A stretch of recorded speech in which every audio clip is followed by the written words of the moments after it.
Azərbaycanda anım günüdür. Bütün Azərbaycan xalqı şəhidlərimizin əziz xatirəsini yad edir. Bu günə görə biz onlara borcluyuq. Bu həqiqətdir.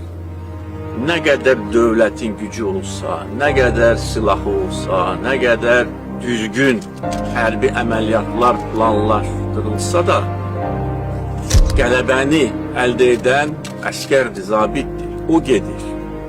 O sinəsini qabağa verir. O ölümə gedir. Və bayrağı da qaldıran odur. Onların qəhrəmanlığı heç vaxt silinməməlidir və silinməyəcək.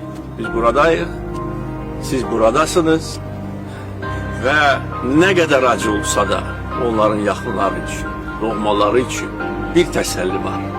O da odur ki, onlar canlarını fəda edərək tarixi zəfər çalır.